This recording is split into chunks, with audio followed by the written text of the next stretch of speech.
Ouais, bonjour à tous. Merci d'être ici avec moi aujourd'hui pour parler de l'aspect CRM. Pourquoi brancher un CRM dès la création d'une startup? En fait, on a tous les mêmes problématiques entre startups. Euh, on a des produits différents, on a des angles différents, mais en fait, les besoins sont similaires. Et la question du CRM se pose souvent, ou ne se pose pas des fois par méconnaissance. Je vais parler beaucoup de l'histoire de Stampede, donc de notre startup, pourquoi on a fait le choix de The One et pourquoi en fait je vais le recommander à tous quoi en fait. Je parlais des mêmes problématiques, donc toutes les startups sont uniques, mais on a tous à un moment donné le besoin de stocker les données des prospects, d'avoir une base client, d'unifier un peu le système de stockage, parce que c'est toujours le cas en général. Suivre aussi les actions commerciales, les interactions qu'on peut avoir avec les prospects, avec les clients, pour faire en sorte aussi que si demain vous avez un collaborateur qui va regarder dans votre base, il puisse savoir ce qui s'est passé et que vous ne fassiez pas des actions en doublon ou autre. Ça paraît un détail, mais c'est aussi hyper important. Alors, dès le début aussi, on a souvent l'enjeu de devise et facturation. C'est-à-dire qu'on doit avoir ces éléments comptables, c'est obligatoire pour pouvoir chiffrer des projets et puis facturer ensuite. Et l'autre problématique qui va être commune aussi à toutes les startups, c'est sa dimension d'accélération forte. On a normalement en tant que startup, tout dépend de la définition qu'on se donne, mais c'est souvent d'accélérer assez fort sur un marché, de créer un marché, d'aller en général assez vite. Donc ça, c'est aussi quelque chose qui est commun et on va voir pourquoi ça va nous ramener au sujet CRM. Donc le retour d'expérience de Stampede. Donc moi je suis Steve, donc je m'occupe de la partie marketing de chez Stampede. Donc je suis un des cofondateurs de Stampede. Donc Stampede est une startup qui propose des solutions logicielles photo aux distributeurs automobiles. Donc on a un marché très précis autour de l'automobile. Et on a démarré, on s'est créé en 2014, mais on a véritablement démarré dans le secteur automobile, un secteur qu'on a vraiment privilégié, sur lequel on s'est focus à partir de 2017. Et en fait, je voulais mettre les chiffres qu'on avait en juin 2017 pour montrer combien on avait de contacts, combien on avait de clients et combien on avait d'utilisateurs. En fait, 200 contacts, on avait un peu plus d'une dizaine de clients et on avait à peu près 120 utilisateurs si on fige ce moment en juin 2017.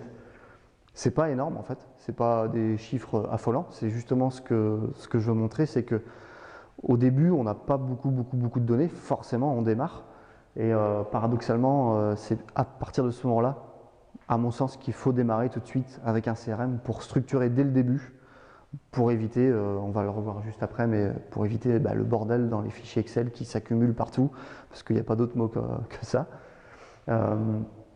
Et surtout, le parallèle que je vais faire, c'est aujourd'hui, en octobre 2019, donc voilà, il s'est écoulé quelques mois en fait, c'est un peu plus de 24 mois, et là on voit que les chiffres, on est passé de 200 contacts à plus de 6500, on est passé d'une dizaine de clients à plus de 1000, et on est passé de 120 utilisateurs à 3000. Je ne sais pas si vous vous rendez compte en termes de croissance, juste sur des chiffres, c'est vraiment énorme. Et en fait, diriger une startup, ou être dans un projet de startup, c'est comme démarrer avec une Twingo puis se retrouver avec une Formule 1 à la fin.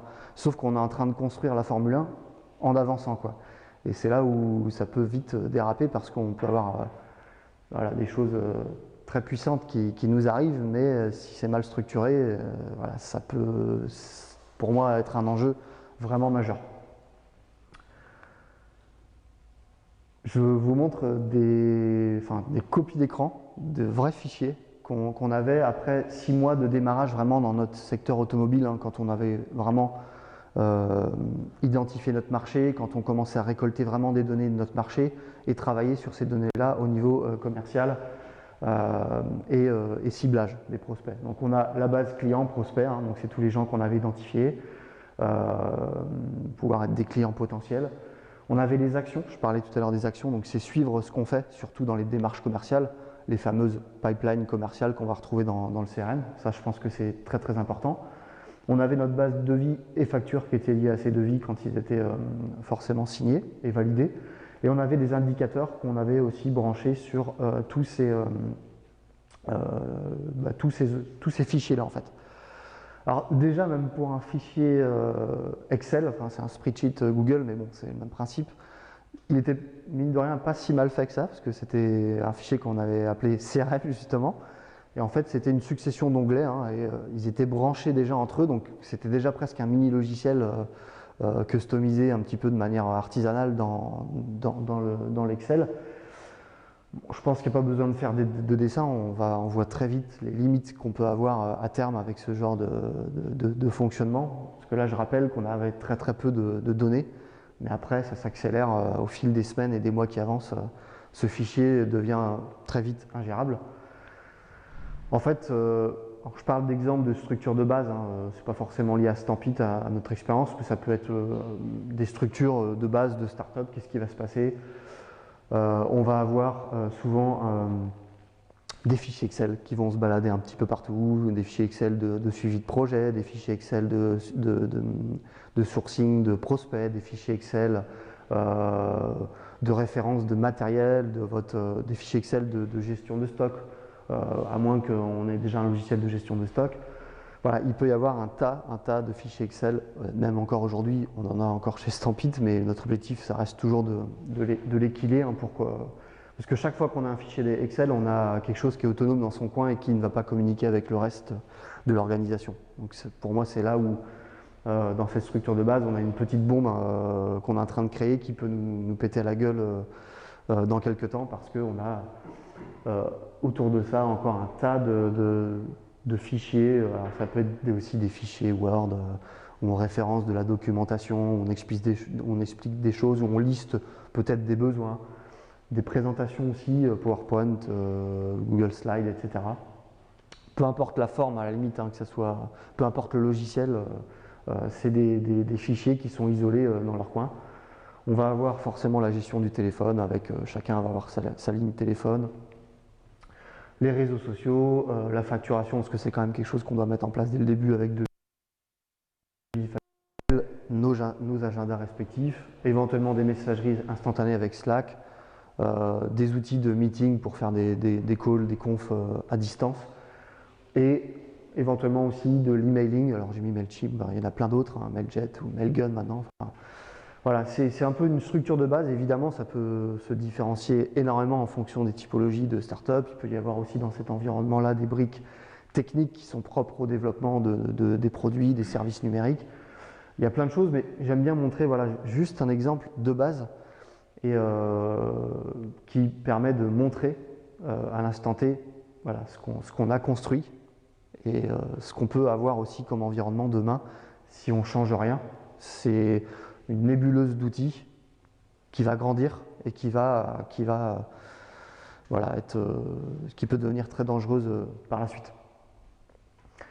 À ce moment-là, si je fais le parallèle avec l'expérience, enfin le retour d'expérience qu'on a eu avec Stampit, on avait identifié ça et on s'est dit mais il faut absolument qu'on soit vigilant sur le futur. On a pour vocation à grandir très vite. Les données, on va en avoir plein. Nous, on travaille avec des distributeurs automobiles, donc quand on va déployer nos solutions photo sur un site, sur une concession en France, si vous déployez un site Peugeot Marseille par exemple, bah, vous avez un nouveau client donc, qui est Peugeot Marseille, mais vous avez peut-être aussi 5, 6, 7, 8 ou voire plus d'utilisateurs, de vendeurs qui vont utiliser nos services sur place. Donc après, peut-être que le volume client va avancer tranquillement, et encore, mais le volume utilisateur, lui, peut grandir très très vite. Donc on s'est dit on va avoir du mal à gérer ça dans les mois qui viennent. Si je me mets en juin 2017, on se pose cette question-là en se disant là il va y avoir un problème dans les semaines à venir. Donc on commençait à se poser cette question-là de qu'est-ce qu'on va mettre en place pour structurer les données qui sont présentes un peu partout. Forcément, on idéalise un petit peu une organisation. Moi j'ai appelé ça une pieuvre.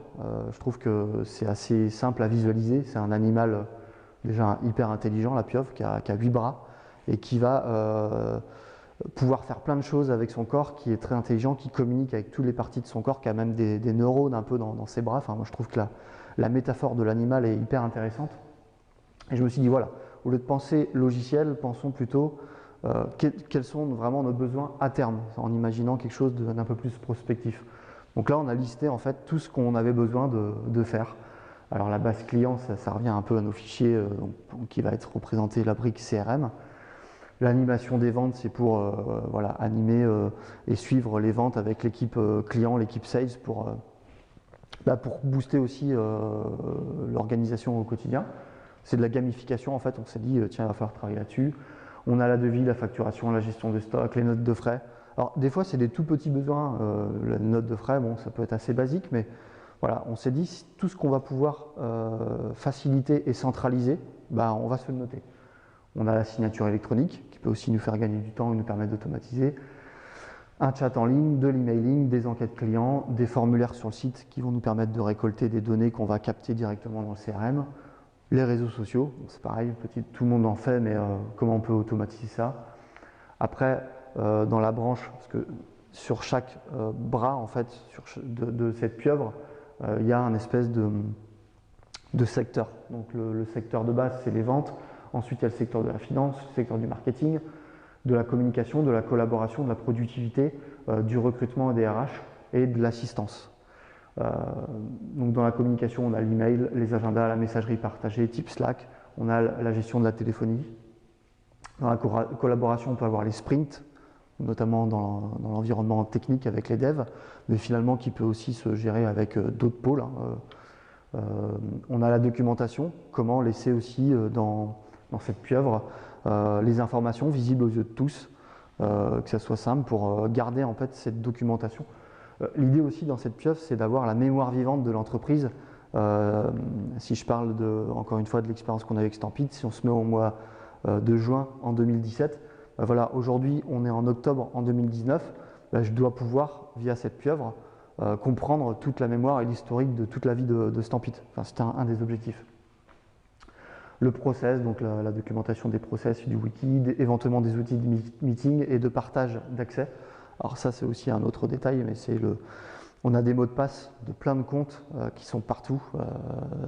Ne serait-ce que faciliter le partage de ces mots de passe, ça peut être aussi une problématique que toutes les startups ou les entreprises peuvent avoir.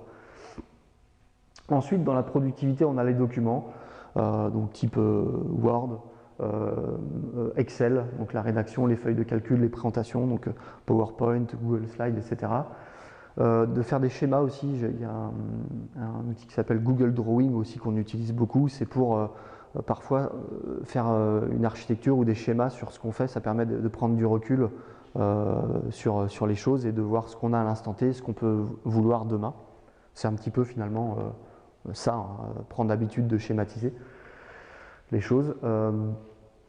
On voulait aussi pouvoir suivre les déploiements clients, donc ça c'était vraiment un besoin propre à nous, parce qu'il y a une mécanique de déploiement qui est très processée ou processisée, je ne sais pas comment on peut le dire chez nous, et un suivi d'objectifs par personne et par pôle.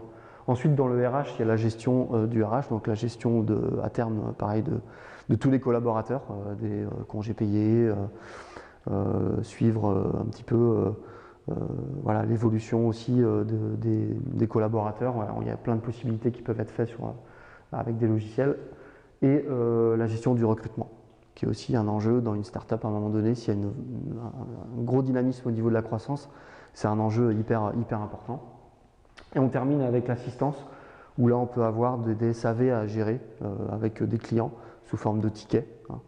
On peut avoir aussi beaucoup d'automatisation à faire entre toutes ces briques, ce qu'on va le voir un peu plus simplement juste après, pour automatiser et faire en sorte que toutes ces briques soient connectées, qu'il y ait des interactions automatiques pour faire gagner du temps toujours aux collaborateurs.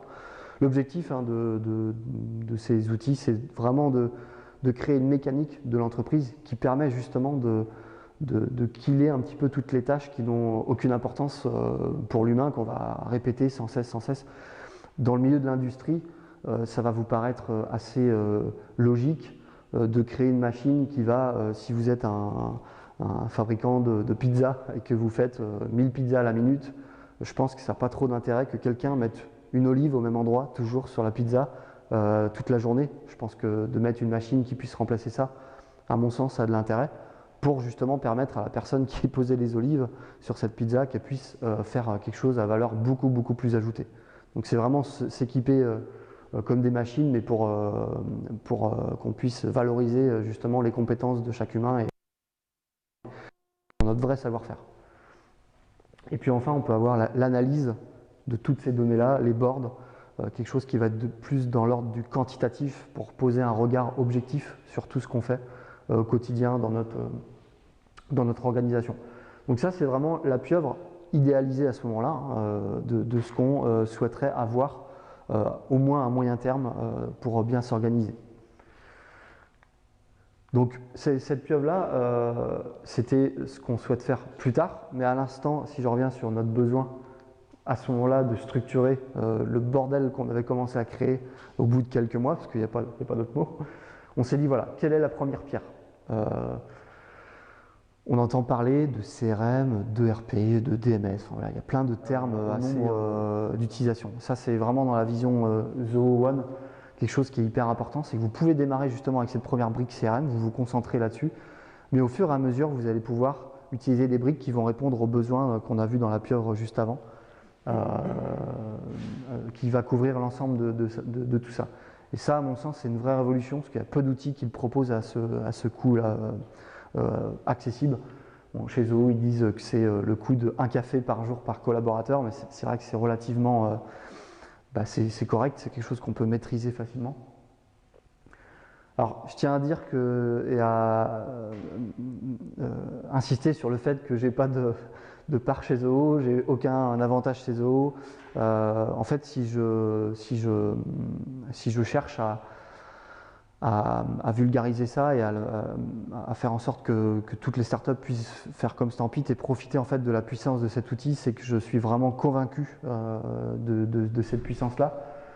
Je ne cache pas aussi le fait que plus on sera, notamment sur Nantes ou dans le coin, dans l'Ouest, plus on sera de startups à utiliser l'outil, et ça va complètement d'ailleurs dans la vision collaborative de Zoho, plus on pourra aussi partager les expériences qu'on a eues dans les mises en place de nos briques, de nos problématiques, parce que ça nous fait gagner en fait beaucoup de temps. Parfois on va travailler sur un sujet et puis en fait on se rend compte que voilà, on a pris un peu de temps pour le faire, et quand on partage avec son voisin, lui s'il l'a déjà fait, s'il a déjà vécu cette étape, on peut gagner du temps et c'est hyper intéressant qu'on puisse collaborer sur ce sujet-là. Donc voilà pourquoi on a choisi Zoho One, parce que c'est vraiment un ensemble de réponses logicielles qui vont pouvoir structurer nos problématiques, qu'on soit un salarié d'une start-up ou 100 ou 1000. Ça, c'est vraiment important. Les défauts qu'on peut peut-être pointer sur Zoho, parce qu'il y en a toujours forcément, et je pense que c'est la raison pour laquelle c'est assez peu connu en France et assez peu développé. En fait, Zoho, c'est une entreprise indienne à la base. Alors, c'est une entreprise où ils sont plus de 7000 personnes, donc c'est quand même un gros mastodonte. C'est pas un petit outil, c'est vraiment on va dire la même vision que Salesforce, mais version populaire, quoi. C'est un peu l'anti-Salesforce. Pour que tout le monde puisse justement disposer d'outils puissants. C'est une vision très populaire du logiciel. C'est aussi une vision internationale et pour l'instant ils sont implantés en France, mais ça reste encore méconnu en France. Ils viennent d'avoir des bureaux, je crois, en France depuis très peu, et ça explique peut-être pourquoi c'est pas assez déployé. Le service support, parce qu'il y en a un évidemment, il est en anglais, donc c'est des choses, je pense, qui freinent beaucoup de startups et de PME. Donc ça peut être le petit défaut, mais vu toute la puissance de l'outil, je pense qu'il ne faut vraiment pas rester bloqué là-dessus, parce que c'est vraiment accélérateur pour une entreprise. Et puis il y en a un deuxième, mais qui n'est pas forcément un défaut, c'est plutôt voilà, un excès de qualité qui est lié à la vision de Zoho, c'est dématérialisé, que c'est sur des serveurs ailleurs. Bon, c'est une vision cloud, donc il n'y a pas de serveur physique. Donc pour tous ceux qui ont des problématiques souvent de sécurité, c'est voilà, quelque chose qui peut freiner la mise en place. Nous, ça n'a pas été un problème, parce que forcément la vision cloud, elle est, le frein sécurité, souvent c'est dans les entreprises des choses qui nous poussent à ne pas aller sur le cloud aussi. Donc je dirais que c'est plutôt deux visions différentes. Nous, on a choisi en tout cas celle du cloud. Donc concrètement, là on arrive vraiment dans le vif du sujet sur qu'est-ce qu'on peut faire avec Zoho One. On parlait du CRM, nous c'est la première brique sur laquelle on va s'attacher pour commencer, parce que pour moi c'est le point de départ.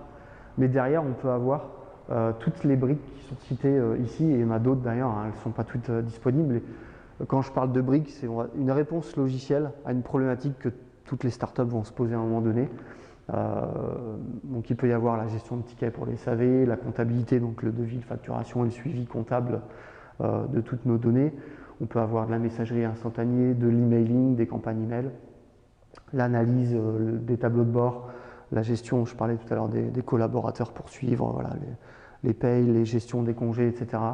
L'email, les chats, faire des sites web éventuellement, de la gestion donc à distance.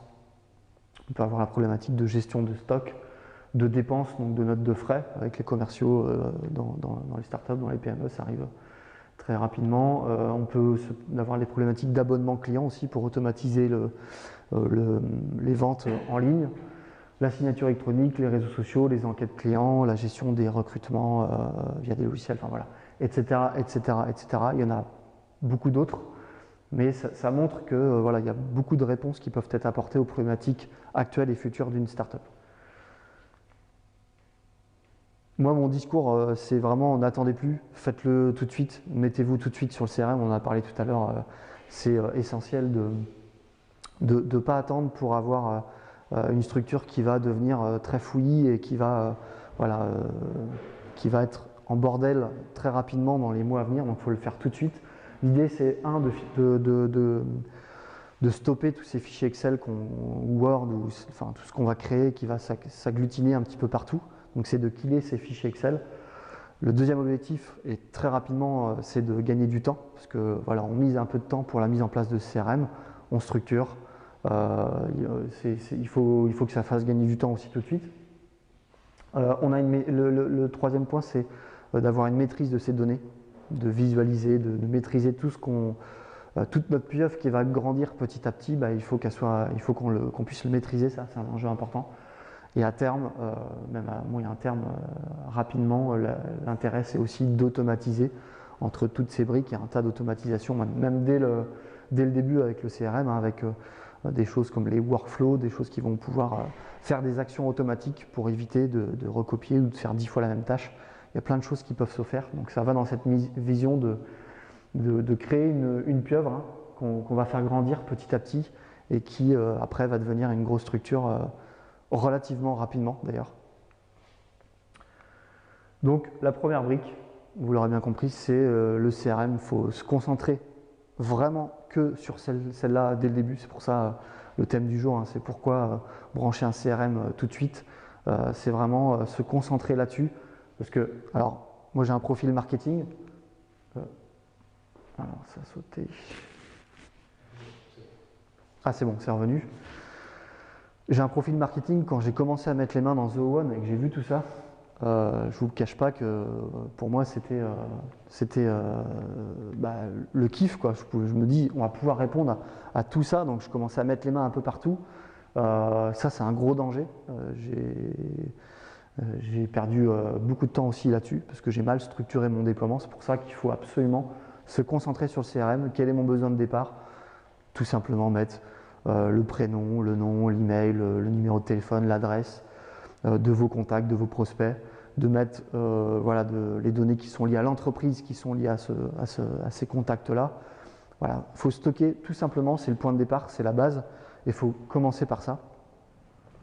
Et éventuellement, dans une vision à moyen terme, se dire, voilà, j'ai des besoins qui vont être sur les autres sujets, donc sur les autres briques, je le ferai step by step. Vraiment, je priorise et je me dis, tiens, après le CRM, je vais pouvoir m'attaquer à tel ou tel sujet. C'est un exemple, hein, peut-être que vous n'avez pas de problème de gestion de stock, que vous ne voulez pas mettre un chat en ligne. Voilà. Donc vous pouvez ne pas vouloir utiliser des briques et avoir certaines briques dans le viseur parce que ça répond à un besoin prioritaire pour votre startup dès après le CRM.